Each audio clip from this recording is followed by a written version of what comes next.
My divorce was getting crazy. My ex-wife would show up like belligerent drunk, and she was very, very, very aggressive. She was a wrestler. And so I was advised by my attorneys and my parents. They were like, look, if she comes home crazy, literally just leave no matter what, because cops come, you're 100%. Oh yeah, they're taking somebody, and most of the time it's the man. So every time when something would happen, I would literally just have to leave the house. It could be, there was a point where she was going crazy one night. I literally had to leave with no shoes at midnight. I had my phone, and I called somebody to come pick me up. I ran down to Publix, of all places. And, that's what I had to do every time. But you stay around for that shit as a guy, especially a big guy, you're going down. Yeah, right. So when you were dating her, did you ever get to go to any of the events backstage, meet? Yeah, I got to meet most of the guys, really. I would say that probably one of the nicest guys by far was John Cena. I agree, yeah. And he congratulated us on the wedding and this and that, which was real. I was like, man, he knows about our wedding. He seems like a class guy. Yeah, he was a really, really nice guy. Triple H, amazing, really, really nice guy. Vince, it was a quick handshake and then he was off to do whatever he had to do. Yeah, how's Vince walking? Because he had the same surgery I had. At the time, he was walking fine. So this was, how long ago did he have the surgery? You've never seen him tear both quad tendons? I don't think so. Oh.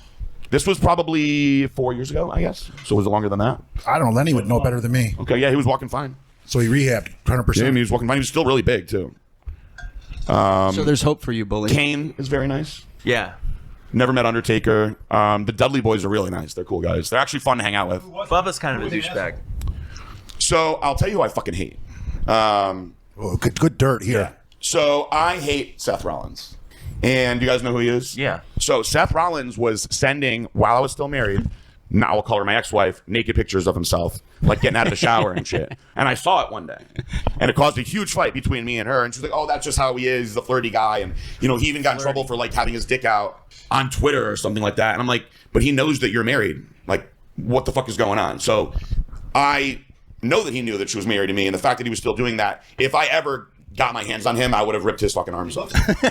He's just like a little pussy. Is he Al-Qaeda looking guy? Yeah, him. Yeah. Yep. Wow, that's crazy. And he cuckolded you?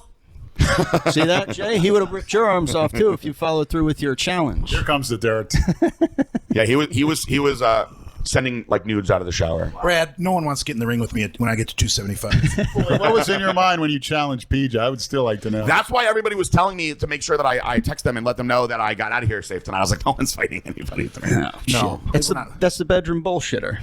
We all know it's That's the alcoholic Jay talking. Yeah. Do you not drink at all now? Not a drop. You just get into a bad cycle of, all right, I'm gonna. alcohol's a depressant. Yeah. So now you're more depressed, and you're just drinking and you're drinking, and I had gone through the worst divorce. My ex got everything in the divorce. So I worked all those years, to build up all this and have the FDA come in and take away all my business. And then this woman who I caught cheating on me. How did she get all that? If Because she had her Florida's own, a fucked up state. I know shit. It's a fuck. But she had her own company though, right? I gave her the company in a admittedly stupid emotional decision in the very beginning of the divorce. I traded the company for my dogs. And my attorney was like, terrible decision. And I was like, honestly, I feel like she's going to be a bitch and try to take the goddamn dogs. It's How long were you married for? 18 months. She ever get married again? Not without a very good prenuptial Did you agreement. have the Ferrari then? Yes. You chose the Ferrari over your dog. Somebody just asked. I still have the Ferrari thing. Somebody just asked me and you a question. Would you rather spend a week with Jason or go through another divorce? A week with Jason. All day. My divorce took 2 fucking years and she wouldn't go away. Then How the fuck did she get all that if you're only married? No kids, just married? it's such a messed up situation because they valued me on the value of Blackstone Labs, and I'm like, that's such an inaccurate value, though. I'm one of 3 owners, and so they argued on their side for 2 years that Blackstone Labs grew because she was a TV celebrity.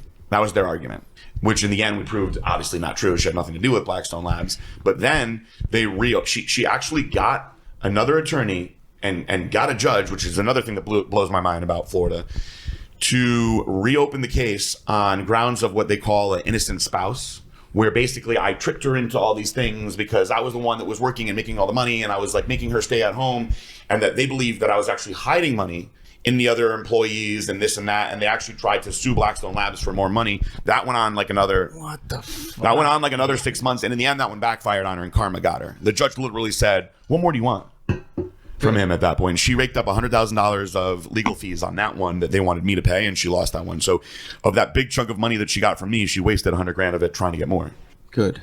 That's fucking awful. Yeah, so I obviously, when people ask me like my opinions of marriage, I just that for me was the worst business transaction I ever made. Well, that's what marriage is. Marriage is a business. It really is. There's nothing romantic about it. It's strictly a business decision, and I get labeled as someone who hates marriage and is vehemently against marriage. But I listen to your story and I asked a question: if you're a wealthy man or a young man who aspires to be wealthy down the road in life, what is the point of signing a legally binding contract that's going to fuck you over like that? No fault state. So they try to just split the assets, but it winds up being, if you're the main breadwinner, you got to pay for all the lawyers. So I had to pay for all the lawyers, and then her dumbass wanted to get forensic accountants because she felt like I was hiding money in Blackstone Labs. The forensic accountants, from my case, the final number that they were paid was $306,000. Wow. So had we had not done that, that would have been another $150,000 for her. Are you going twin turbo on the Ferrari? Yeah. It's taking fucking forever, but it's going to be amazing.